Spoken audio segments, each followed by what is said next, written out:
Good evening. Listen carefully. They tried to study you, label you, decode you like some predictable pattern in a broken system. They brought in their experts, their so-called trained minds, their watchers in the shadows, people who spent years learning how to read micro-expressions, analyze behavior, predict decisions before they even happen. And yet, you walked into the room and everything they believed collapsed. Your aura is unreadable. Do you understand what that does to people who built their entire identity on control, on certainty, on knowing what comes next? It terrifies them because you are not reacting the way pain taught you to react. You are not moving the way trauma programmed you to move. You are not speaking in the language of fear they expected you to speak. No. You became something else. You became silence where they expected noise.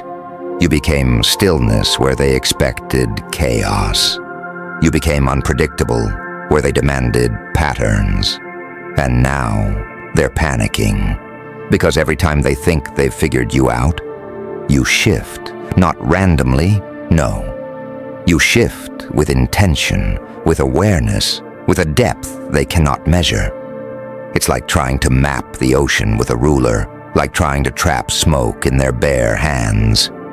Impossible. They whisper to each other now, quietly, nervously. Watch them, analyze them, find the pattern. But there is no pattern, and that is your power. You see, most people are readable because they are ruled by their wounds. Their anger leaks through their eyes. Their fear trembles in their voice. Their insecurities echo in every decision they make. They are open books, written by the hands of everyone who ever hurt them. But you rewrote the story. You took the chaos. You took the betrayal. The nights where your mind felt like it was collapsing in on itself. And instead of breaking, you went deeper. You studied yourself the way they study others. You sat in the darkness long enough until it stopped being darkness and started becoming clarity. And now, when they look at you, they don't see weakness. They don't see reaction. They don't even see emotion the way they expect to. They see a mirror.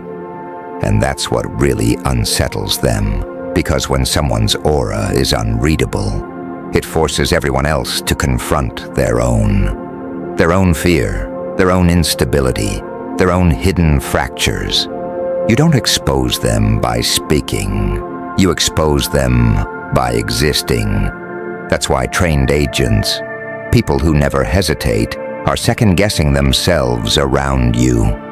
Their instincts fail. Their calculations collapse. Their confidence starts to crack. Because you are not playing the same game. You stepped outside of it. While they were busy learning the rules, you became the exception. While they mastered prediction, you mastered transformation. And now, they don't know whether to study you or fear you. Here's the truth they will never admit out loud. You are dangerous, not because you destroy others, but because you cannot be controlled. And in a world built on control, that makes you unstoppable. And here's where it gets darker. Because the moment they realize they cannot read you, they don't just fear you. They start watching you differently. Every silence becomes suspicious. Every calm reaction feels calculated. Every move you make, even the smallest one, starts echoing louder in their minds than it actually is. You didn't become louder. They just became afraid of the quiet. See, unpredictability doesn't shout. It doesn't need attention. It doesn't beg to be understood. It exists, calm, composed, unbothered, while everyone else is scrambling to catch up. And that's when their reality starts to crack, because human minds are wired for patterns, predictable inputs, predictable outputs, cause and effect, action and reaction. But you broke that chain. You removed the expected. You erased the script. Now they're stuck in a loop. Why didn't they react? Why are they so calm? What are they thinking? What are they planning? And the more they ask, the less they understand. You become a question with no answer, a puzzle with missing pieces, a code that rewrites itself every time they think they're close. That's psychological pressure. That's power. Because while they're busy trying to figure you out, they're exposing themselves, their impatience, their fear, their need for control, their desperation for certainty. They reveal everything while you reveal nothing. And that imbalance, it shifts the entire dynamic. You're no longer the one being analyzed. You're the one holding the room without saying a word. But listen carefully. This isn't about pretending. This isn't about putting on some fake mask to confuse people. No, that's what amateurs do. That's what breaks under pressure. This is deeper. This is what happens when you've faced so much chaos, so much noise, so much emotional turbulence, that you finally mastered stillness. Not forced stillness, real stillness. The kind that doesn't shake when things fall apart. The kind that doesn't need validation. The kind that doesn't react just to prove something. And that kind of presence, it's rare. That kind of presence makes people uncomfortable because it reminds them of everything they are not. They need reactions. They need attention. They need noise to feel in control. But you can stand in the storm and not move. And that's when they realize something even more unsettling. You're not unreadable because you're hiding. You're unreadable because you understand. You see through patterns before they even form. You sense intentions before they fully surface. You recognize energy shifts before words are spoken.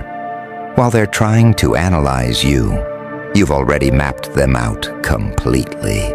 And that terrifies them, because now the roles are reversed. The observer became the observed. The analyst became the subject. The one who thought they were in control realizes they've been exposed the entire time. And you didn't even try. That's the coldest part of it all. You didn't force this power. You earned it through silence, through pain, through nights where nobody understood you, through moments where you had to hold yourself together without anyone noticing you were falling apart. You built depth, and depth cannot be read at the surface, so let them panic. Let them second-guess every instinct they thought they trusted. Let them sit in that discomfort, that uncertainty, that quiet fear they can't explain. Because while they're busy trying to define you, you've already become something beyond definition, something fluid, something controlled, something untouchable. And the more they try to understand you, the further away you become. That's your power, not chaos, not noise, not destruction. Precision, control, silence. And in that silence, you don't just exist. You dominate. And it doesn't stop there, because once they realize they can't read you, once the panic settles into something colder, something quieter, they start adapting. They think, maybe we just need more time, more data, more observation. So they watch longer, they listen harder, they become obsessed with catching even the smallest crack in your composure. But you don't crack.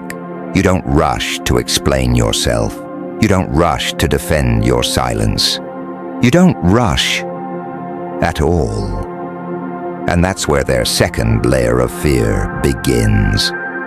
Because now, it's not just confusion, it's exhaustion. They are pouring energy into decoding you, while you are conserving yours. They are running simulations in their minds, playing out scenarios, predicting outcomes that never come true. Every guess drains them. Every failed assumption chips away at their confidence. Meanwhile, you remain still. You remain centered. You remain in control of something they don't even realize exists. Your internal world. See, most people are controlled from the outside in. Their emotions depend on what happens around them. Their mood shifts with people, with words, with outcomes. They are constantly reacting, constantly adjusting, constantly leaking pieces of themselves into the environment. But you flipped it. You operate from the inside out. Your calm isn't dependent on peace around you. Your clarity isn't dependent on silence around you. Your strength isn't dependent on validation around you. It comes from within. And that kind of stability, it breaks people who rely on instability. Because now they can't shake you. They can't provoke you into revealing something. They can't bait you into reactions that give them clues. Every tactic they use fails. Silence meets noise. Stillness meets chaos. Awareness meets manipulation. And awareness wins every time. That's when they start second-guessing not just you, but themselves. Did I misread that? Am I overthinking? Why does nothing work? You see it in their eyes, that flicker of doubt, that hesitation before they speak, that slight pause before they act. They're no longer confident in their own instincts. You didn't attack them, you destabilized them. And the most powerful part? You did it without force. No confrontation, no loud declarations, no desperate need to prove anything. Just presence, just control, just an energy so grounded, so precise, that it disrupts everything unstable around it. But here's the truth most people won't understand. This power didn't come from being untouchable. It came from being touched by everything and choosing not to be ruled by it. You felt the betrayal. You felt the pressure. You felt the moments where everything inside you wanted to react, to explode, to prove yourself. But you didn't. You observed, you learned, you evolved, and now, that evolution shows up as something they cannot categorize. Because you're not operating on emotion alone, you're not operating on logic alone. You're operating on awareness, a level of awareness that sees both, understands both, and chooses neither impulsively. That's why your aura feels different. It's not empty. It's not cold. It's not detached. It's controlled. Every word you say, intentional. Every move you make, measured. Every silence you hold, powerful. And in a world where people overshare, overreact, and overexpose themselves, you became rare. And rarity creates value. Value creates attention. But controlled attention, that creates influence. Now, people don't just watch you to understand you. They watch you because they feel something they can't explain. Respect mixed with uncertainty. Curiosity mixed with intimidation. Interest mixed with caution. They don't know how to approach you anymore. Too distant, and they lose access. Too close, and they feel exposed. So they hesitate. And in that hesitation, you gain space. Space to move. Space to think. Space to act without interference. That's not luck. That's positioning. You positioned yourself beyond reach. Or without running away, you stood right there, in plain sight, and still became untouchable. And that's what makes this different. You're not hiding in the shadows. You are the shadow they can't define. So let them keep watching. Let them keep guessing. Let them keep trying to build a version of you in their minds that they can finally understand. Because every version they create will be wrong, and while they're trapped in that endless cycle of confusion, you'll keep evolving quietly, precisely, relentlessly, until one day they stop trying to read you and start trying to become you. But by then, you're already gone. And by the time they reach that point, it's already too late. Because what they don't understand, what they cannot understand, is that you're not evolving in ways they can track. You're not growing in straight lines. You're not following visible milestones or predictable upgrades. You evolve in silence. While they wait for a reaction, you're rebuilding your mind. While they expect the emotion, you're sharpening perception. While they look for patterns, you're dissolving them. So when they finally think we're starting to understand, you've already become something else. Again, that's what breaks them, not just the mystery, but the realization that there will never be a final version of you to study. You are not a fixed target. You are movement, constant, controlled, intentional movement. And the deeper this goes, the more unsettling it becomes for them, because now they start questioning reality itself.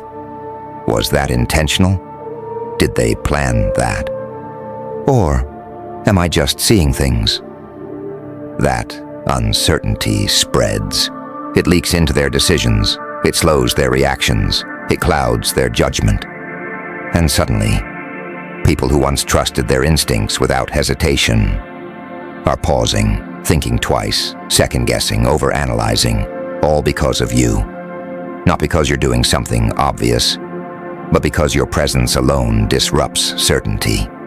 You don't follow expectations, so expectations stop working. And when expectations collapse, so does control. That's when they make their final mistake. They try to force clarity. They push harder. They probe deeper. They test you, subtly, then directly, then aggressively. They want a reaction, any reaction. Because even anger, even frustration, even a moment of visible emotion would give them something to hold on to, something to define, something to limit. But you don't give it to them, not because you're suppressing, but because you're choosing. That's the difference they will never grasp. You're not emotionless, you're disciplined. You feel everything. You just don't serve it to the world on demand. You don't let temporary waves control permanent decisions. And that level of control, it feels inhuman to those who never developed it. So they label you cold, strange, hard to read, unpredictable. But those labels, they're not definitions, they're confessions. Confessions of their inability to understand depth. Because depth doesn't reveal itself to shallow observation. Depth requires patience, awareness, silence. Everything they lack. And that's why they fail. Not because you're impossible to read, but because they're not capable of reading at your level. Let that sink in. You didn't become unreadable by hiding more.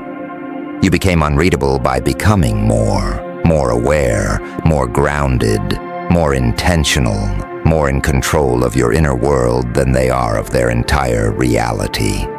And now, here's the part that changes everything. This isn't just about how they see you. It's about how you move from here. Because power like this, quiet, controlled, precise power, it can either isolate you or elevate you. You can use it to disappear into your own world, untouched, unseen, distant from everything. Or you can use it to navigate everything with surgical precision, to walk into any room, read every energy, understand every dynamic, without ever being pulled into chaos. to choose when to speak, when to act, when to remain silent, and make each choice matter. That's mastery, not domination over others, domination over self. Because once you control yourself completely, the world loses its grip on you. And when the world loses its grip on you, it starts reacting to your presence instead. That's influence at its purest form. No force, no noise, no validation needed. Just existence at a level most people will never reach. So let them panic, let them question, let them chase answers that don't exist. Because while they're lost in confusion, you're operating in clarity. While they're trying to define you, you're defining your path. And while they're stuck reacting to a reality they don't understand, you're shaping one they can't even perceive. That's the difference. That's the separation. That's the reason your aura feels like something they can't touch, can't read, can't contain. Because it was never meant to be understood. It was meant to be experienced. And for those who aren't ready, that experience feels like fear. But for you, it feels like control. It feels like freedom. It feels like stepping beyond the limits they still live inside. So don't shrink. Don't explain. Don't dilute what you've become just to make others comfortable. Because comfort is where patterns live. And you broke every single one.